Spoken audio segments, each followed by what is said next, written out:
If someone had told me I'd spend my anniversary receiving divorce papers, I would have laughed. Because Mike and I always made a big deal out of our anniversary. Dinner reservations, handwritten cards, champagne at home. Every year it was our day. Until this one. My name is Rachel. I was married to Mike for 6 years. We were high school sweethearts who beat the odds. Or so I thought. This year, our anniversary fell on a Sunday, December 10th. I remember because I had spent days planning a surprise weekend getaway. Cabin in the mountains, firewood, hot chocolate, just us two. I even bought him a new watch, one he'd casually pointed out in a store window months before. I remembered. I always did. I was wrapping the last little gift box when the doorbell rang. It was a courier. He handed me an envelope and said, "It requires a signature." My heart wasn't racing. Not yet. Until I saw who it was from. Mike's lawyer. Inside, divorce papers, on our anniversary. No explanation, no note. Just the cold stamp of abandonment. I stood there, still holding his gift. But I didn't cry. I didn't even sit down. I went upstairs, opened my laptop, and started digging. Because something in me snapped. And I promised myself, if this is how he wanted to end our marriage, then I would make sure he'd never forget it. What would you do if your husband served you divorce papers on your anniversary? Tell me in the comments. Because my answer wasn't silence. It was fire. The first place I checked was our shared Google Photos. Call it instinct, but I remembered something. Mike had been distant for months. Always on calls late at night.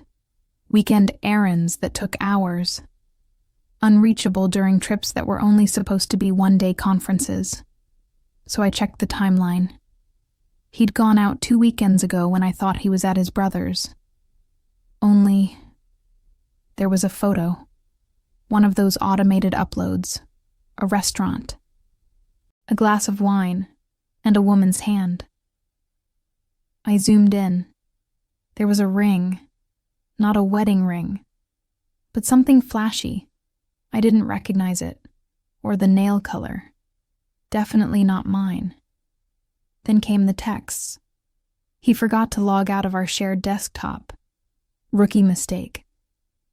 You were incredible last night. I don't know how I waited this long. Are you sure she won't suspect anything? Don't worry, Mike replied. She's planning our anniversary trip. My hands shook, but I kept reading. He was leaving me for a coworker. Her name was Lila. She worked in finance, wore heels I couldn't pronounce, and apparently, she'd been at our house when I was visiting my mom in October. In our kitchen, drinking from our mugs, laughing with our dog. I wanted to scream, but I didn't. I wanted to smash something, but I didn't. Instead, I called my best friend Jess. We're going to throw a party, I said. Wait, what? An anniversary party. He forgot to cancel the invite list. Because that's the thing about betrayal. You can drown in it. Or you can serve it back, iced. The party was set for December 16th, a week after the papers. Mike hadn't come home. He was giving me space. Or at least that's what the email said. I kept it up. I texted him like everything was normal. Still on for Saturday. People are excited. He replied, "Oh, right. Let's cancel. I'll tell everyone." But he didn't. Of course not. So I did the opposite. I confirmed the caterer. I called our mutual friends. I posted on Facebook. Excited to celebrate love, growth, and truth this weekend with those who matter most. I even made a slideshow. Not just of us, but of them. Photos, screenshots, receipts. I had them all. I even included some clips from our Ring camera. The one he forgot was still synced to my phone. I printed copies of the texts, taped them under glass platters, hid them inside the napkin folds. Jess said I was crazy. I told her I was liberated. Would you go through with it? Tell me in the comments. Because I wasn't backing down. The party started like any other. People arrived in coats and glitter. Music played low. Wine glasses clinked. Everyone asked where Mike was. "Oh, he'll be here soon," I said with a smile.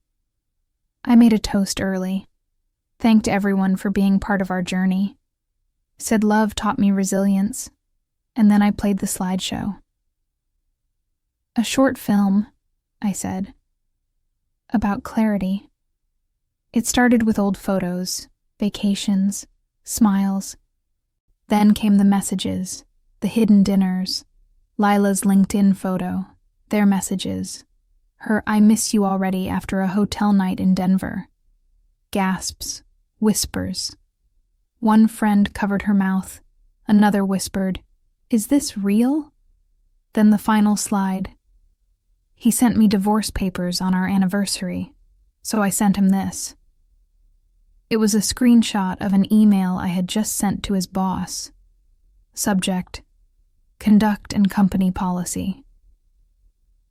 Attached: screenshots from their work trip to Denver. His work phone used for personal chats. Company card receipts. I closed the laptop. People stared, and then they applauded. Mike showed up 15 minutes later. He walked in holding a gift bag. Saw the silent room. Saw me standing there, calm and unapologetic. What is this?" "Truth." He tried to speak. I raised a hand. "We're done, Mike, but I needed you to understand exactly why."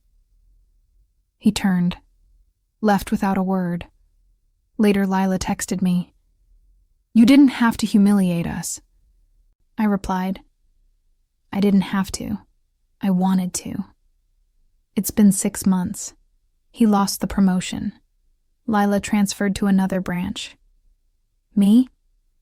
I've never felt lighter. I still celebrate December 16th, not as our anniversary, but as the day I came back to life. And every year, I buy myself a gift. Because sometimes, the best revenge isn't just exposing the betrayal. It's showing up, head held high, and owning the ending. And if you're reading this, wondering if you're strong enough to do the same, you are. You don't have to scream. You don't have to break down. You just have to choose yourself. Because choosing yourself, after someone else throws you away, is the loudest, most beautiful revenge there is. I didn't just survive what Mike did. I reinvented myself because of it. And I hope Lila looks over her shoulder every time she hears the word anniversary. 2 months after the party, I got a letter. A handwritten envelope addressed in a familiar scrawl. It was from Mike's mother. Inside, a folded card and a Polaroid from our wedding day. Me, smiling. Him, proud. She had written, "I don't excuse what he did, but I do know what he lost. And I wanted you to know. We still love you. Always." I cried. Not because I missed him, but because I realized something. When you walk away with dignity, you don't just keep your power, you earn respect. And sometimes, even the people closest to your betrayer see the truth too. That was the final confirmation I needed. I didn't just win. I walked away with my story intact. And now I tell it, not for revenge, but so others know. You can rise too.